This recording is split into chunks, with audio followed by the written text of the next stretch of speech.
Vivemos, irmãos, dias de lutas, vivemos dias difíceis, mas a esperança que temos é de que vamos ter a vitória.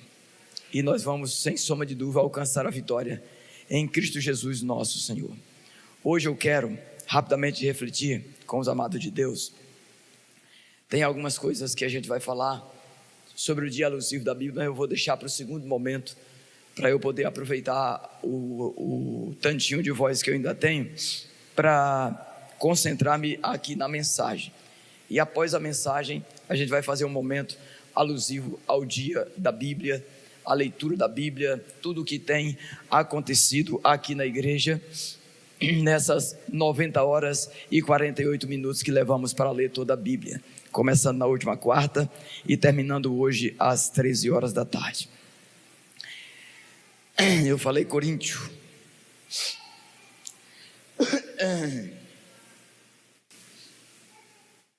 Segundo aos Coríntios,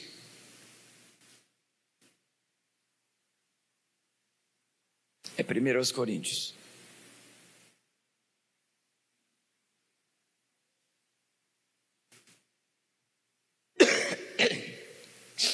Primeiro aos Coríntios, irmãos, capítulo 11, versículo 28. O texto sagrado vai nos orientar,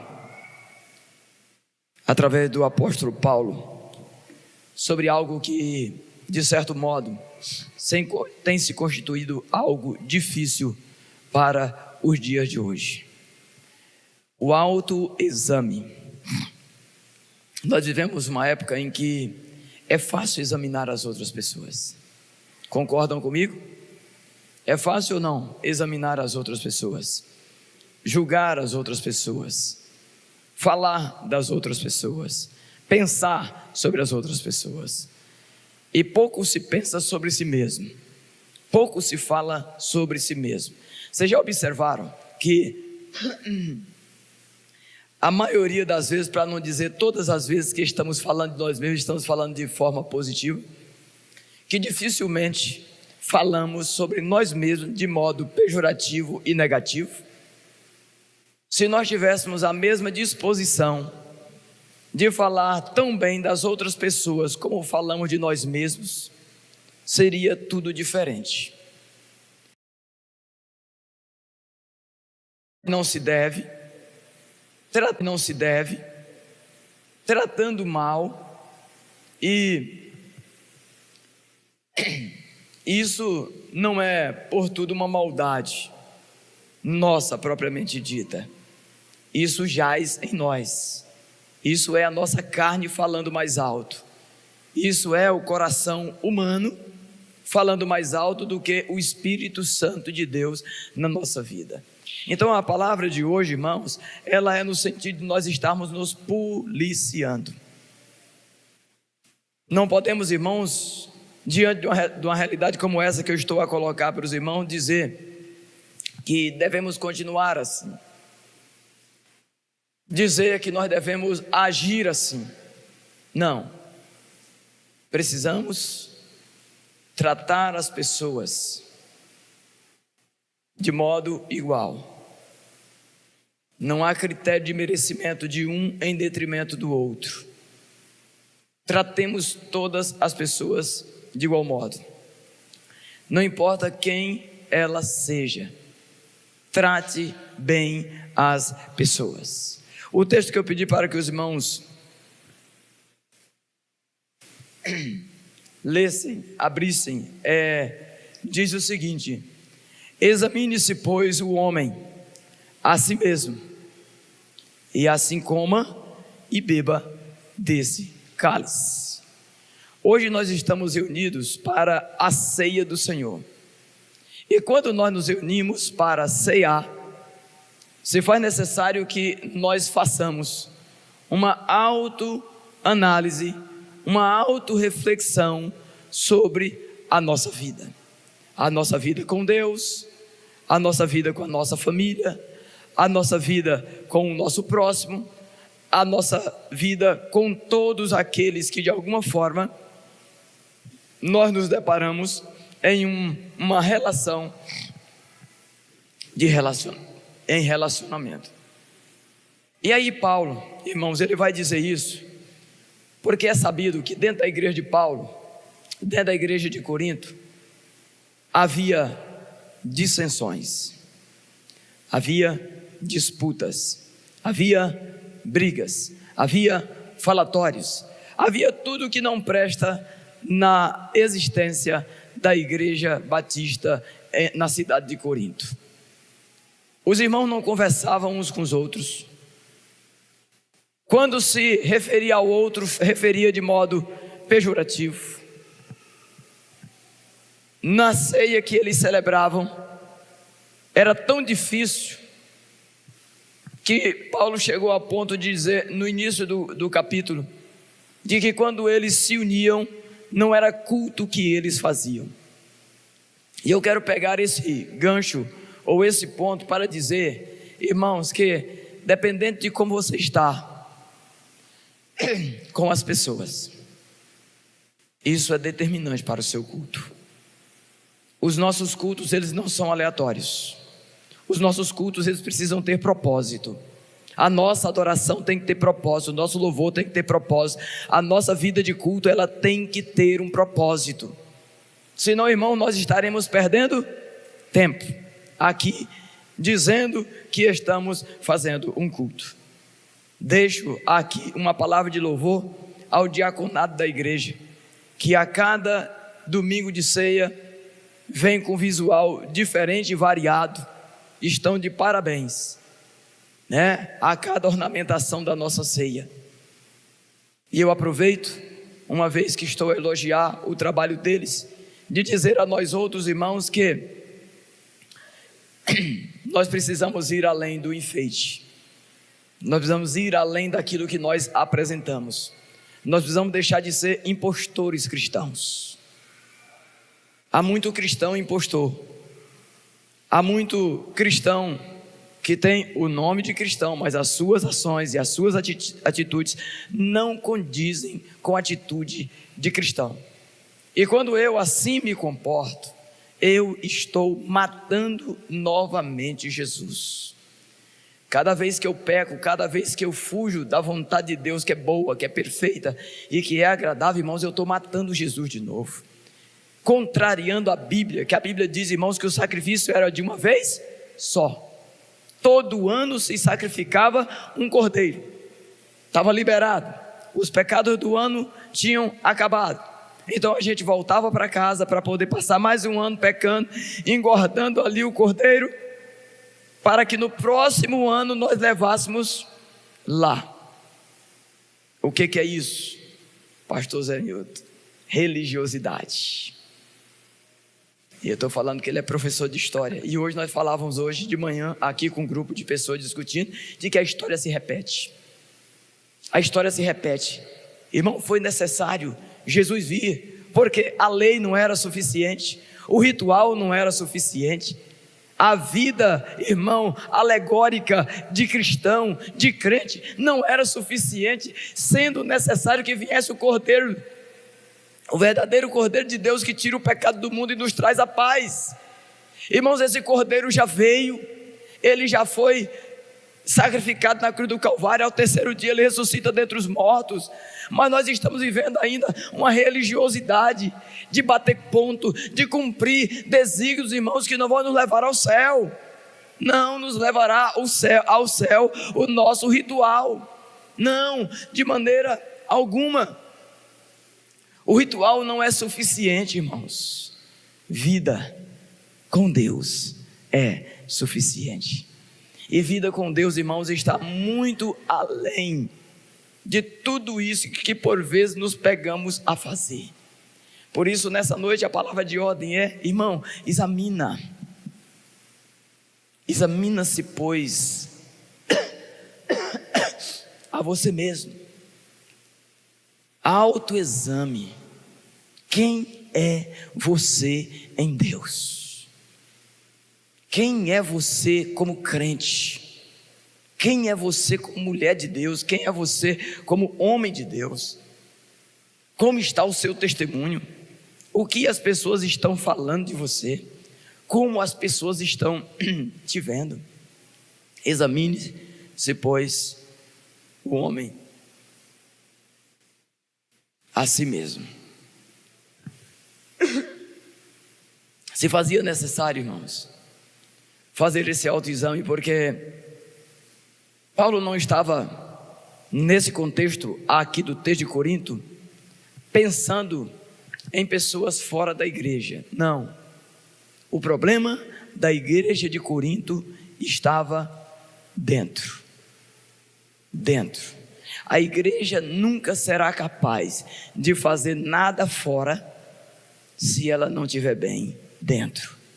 Por isso, irmãos, a palavra de ordem é: vamos acabar com isso, vamos quebrar tudo isso. Se você tem algo, se você, sei lá, a gente nem imagina o que pode estar acontecendo. Você não sabe o quanto é maravilhoso. Os irmãos sabem que o irmão Osmar saiu da igreja. O irmão Osmar foi para outra igreja, juntamente com a irmã Nilde, e a saída dele foi meio tumultuada, né? Nós conversamos tudo, saiu todo mundo bem, mas não ficou bem, irmãos, porque nós éramos muito amigos e nós não conseguimos mais nos falar, até que o Senhor tocou no nosso coração. Final de semana passada, eu e minha esposa fomos lá na casa do irmão Osmar. Ele não estava em casa, mas na hora que ele soube que eu estava na casa dele, ele largou tudo que ele estava fazendo e ele foi para a casa dele me receber. E ali nós já saímos de lá de noite. Uma bênção nossa ida ali. Talvez você esteja dessa forma com alguém, talvez você não fez mal a ninguém, mas talvez tenha alguém na igreja, no seu ciclo de amizade, que está aí meio torcido com você, sei lá, eu nem sei nem que palavra usar, mas talvez tenha alguém que está assim, sabe, meio oriçado com você. Dá o primeiro passo, vai lá e diga: meu irmão, se eu te ferir, me perdoe. O autoexame, irmãos, ao qual Paulo estava falando ao crente de Corinto, não era com alguém de fora, era com alguém de dentro. Irmãos, a igreja precisa cumprir seu propósito. A igreja precisa cumprir o desígnio que Deus colocou sobre a vida da igreja. Mas isso só será possível quando nós formos curados, quando nós formos transformados de verdade, quando nós alcançarmos, irmãos, o ápice da espiritualidade em Deus. Quando nós abrimos mão de termos razão, quando nós abrimos mão de querer ser melhor do que o outro, de querer ser alguém que é superior ao outro. Ninguém é superior a ninguém, o único que é superior é Jesus, e é Ele que trata de nós. E Ele diz aqui: examine-se, pois, o homem a si mesmo, e assim coma deste pão e beba desse cálice. Examine-se, pois, o homem a si mesmo, depois coma desse pão e beba desse cálice. Muitas pessoas, quando são chamados para uma autoanálise, para uma reflexão, ele acaba não ceando. E diz assim: nossa, miserável homem que sou, eu não mereço. Você não merece. Não importa o que você faça, você não merece. Não importa o que você faça, você não é merecedor. Eu não sou merecedor. É por graça, é por misericórdia, é por causa das misericórdias do Senhor que nós não fomos ainda consumidos, irmãos. É porque Deus nos ama muito, irmãos, de que Ele ainda está poupando nossa vida. Porque se Ele fosse olhar como nós olhamos uns para os outros, nós já teríamos sido sucumbidos, nós já teríamos sido, irmãos, extrapassados. E eu quero, irmãos, antes de continuar, pedir perdão aqui de púlpito para cada homem dessa igreja. Porque eu não posso pregar sobre autoexame se eu não me autoexaminar. Ontem eu fiquei muito chateado. Se você é homem dessa igreja, ontem eu me chateei com você. E eu peço perdão a vocês. Porque Deus falou no meu coração hoje, lendo a Bíblia, aqui, de que não é por força, não é por briga, mas é pelo Espírito. E eu ontem me vi com câimbras no corpo inteiro, sem condições de descer da laje. E eu nada podia fazer, se não perguntar para Deus: cadê os homens dessa igreja? E eu confesso para vocês que eu cheguei a dizer que vocês não estão nem aí para a obra de Deus. Mas eu não posso dizer isso, que vocês podem até não estar nem aí, mas não sou eu que determino isso, e não sou eu que vou falar isso. Mas eu falei em espírito isso ontem, naquele sol. Eu não tinha condições nem de ir para a sombra que tinha no beiral, e eu sucumbi ali, até a hora que o pastor Carneiro foi e viu que eu não estava bem. E ele perguntou o que tinha. E eu disse: só estou dando um tempinho aqui. Jazinha, nós vamos continuar. Depois eu desci, fui para o gabinete e pedi que levasse minha esposa, que estava aqui na leitura da Bíblia. Aí ela cuidou de mim por um momento e nós pudemos voltar para continuar. Então eu começo por mim, porque eu não tive numa maçonaria. E diz que o pastor Anderson pegou os homens da igreja e deu uma sova nos homens da igreja. Mas acho que só valeu por um dia, 2 dias, já passou. Por isso que eu não acredito no evento.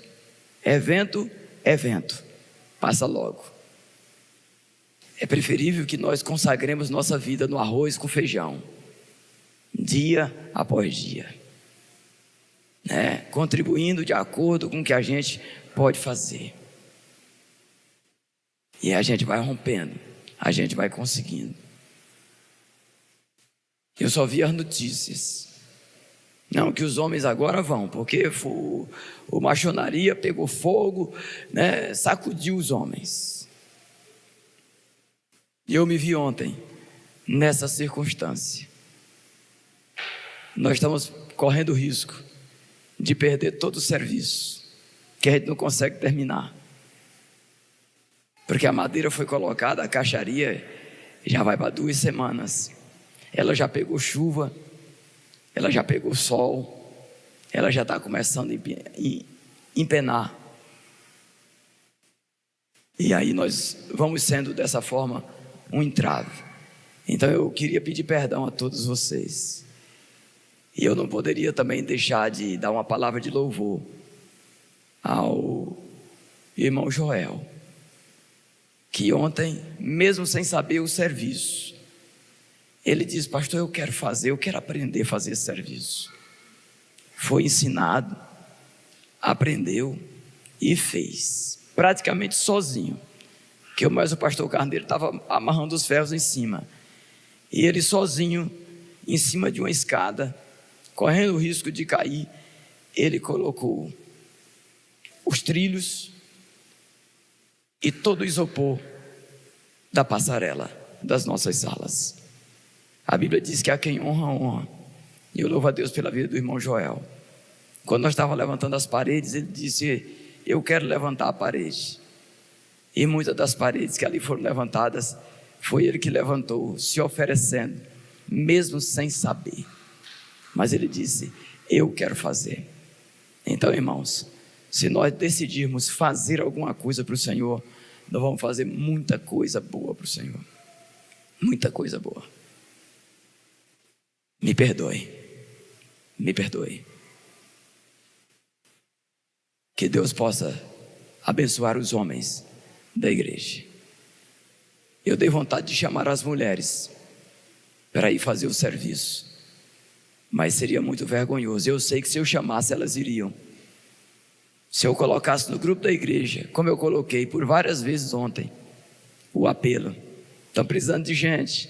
Se eu dissesse assim: estamos precisando aqui de 3, 4 mulheres, elas iriam e fariam o serviço. Que o serviço que nós estamos fazendo, até menino faz. Só amarrar uma grade com a troqueza, para a gente poder jogar o concreto. Mas eu recuei, porque ia ficar muito vergonhoso para os homens, das mulheres fazerem o serviço. E eu creio que na maçonaria, o apelo da maçonaria é que os homens sejam homens, de verdade, assumindo o seu papel. E ficaria muito feio a gente ver mulheres fazendo serviço de homens. E hoje não é difícil da gente encontrar nos nossos arraiais mulheres fazendo a função de homem, até mesmo em casa, até mesmo dentro de casa. Então examine-se, pois, o homem a si mesmo, e assim coma deste pão e beba desse cálice. Porque o que come e bebe indignamente, come e bebe para a sua própria condenação, não discernindo o corpo do Senhor. Discernimento. Nós precisamos ter discernimento, amados de Deus. E eu queria fazer um apelo, rapidamente.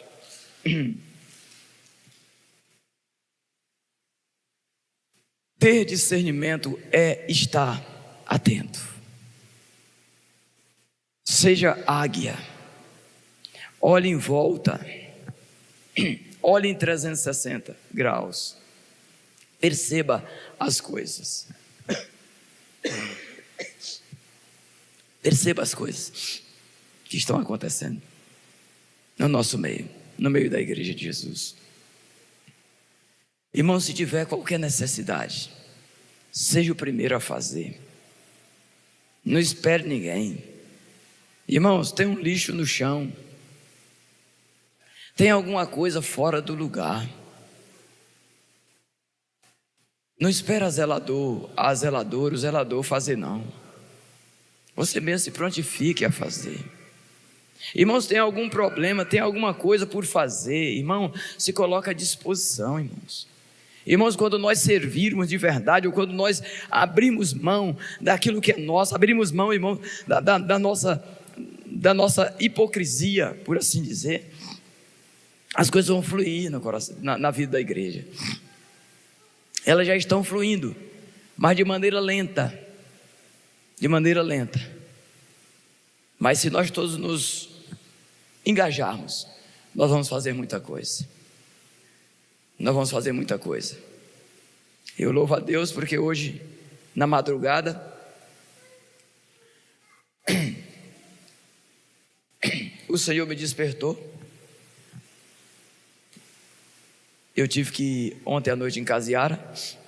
Cheguei 1h30 da manhã, depois fui dormir, descansar, e vim para cá 4h30. Quando eu cheguei 4h30, irmão Nelci e a irmã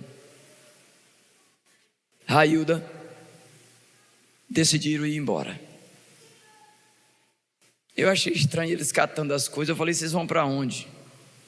E eles disseram: nós estamos indo embora, pastor, que nós vamos lá para o almoço na casa do pastor Carmo, e nós já passamos a noite inteira aqui.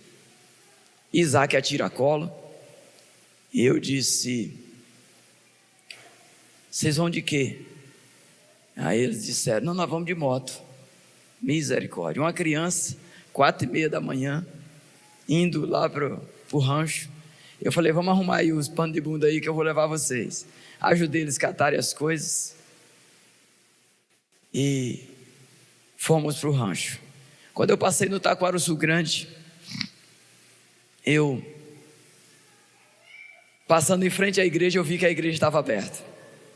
Eu falei, seria um velório de madrugada? Logo vi que não era um velório. E disse, quando eu voltar, eu vou parar para ver o que é.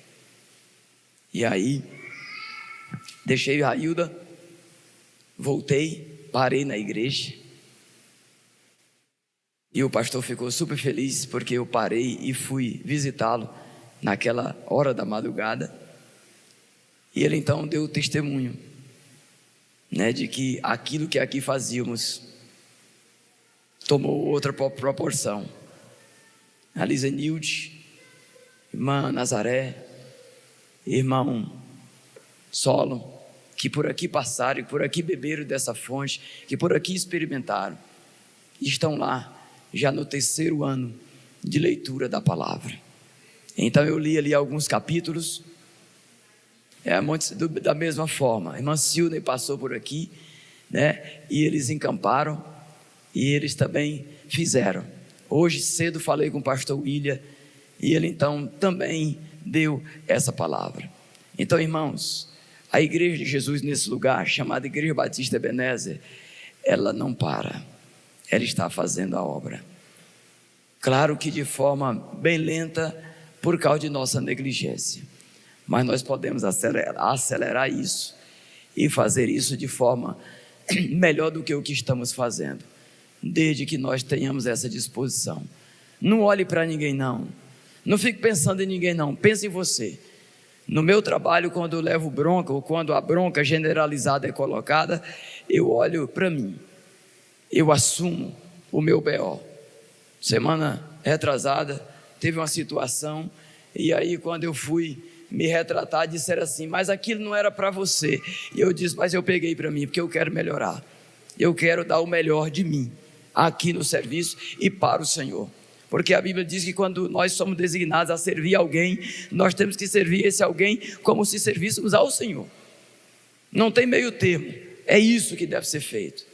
Então, se nós falharmos no nosso serviço, se nós falharmos em cumprir os propósitos que estão sobre nossa responsabilidade, nós estamos falhando não só com o nosso empregador, mas também com o nosso Senhor. Se o testemunho seu como empregado, se o testemunho seu como um cristão que está naquela repartição é um testemunho negativo, você está denegrindo a imagem do Senhor na sua repartição. Se você está sendo criticado por onde você passa, é o nome do Senhor que está sendo criticado e você está levando essa maldição sobre a sua vida e sobre o Rei do Senhor. Então pare de matar Jesus. Ele não precisa mais morrer, ele já morreu de uma vez por todas, o sacrifício foi feito de uma vez só. Então eu não posso ficar matando Jesus mais e mais vezes. Ele morreu de uma vez só e eu preciso entender esse plano e preciso aplicá-lo na minha vida, para que através da minha vida o nome do Senhor seja glorificado para todo o sempre. Que Deus em sua infinita bondade e graça nos ajude nesse autoexame. Paremos de examinar os outros, vamos examinar a nós mesmos. Paremos de criticar os outros, critiquemos a nós mesmos. Paremos de estar caçando defeito nos outros, encontremos primeiro os nossos. Porque se nós tivermos noção do tanto que somos errados, do tanto defeito que nós temos, não sobrará tempo para olhar o defeito dos outros, que nós vamos ficar só orando para Deus poder resolver os nossos. Examine-se, pois, então, cada um, e depois coma.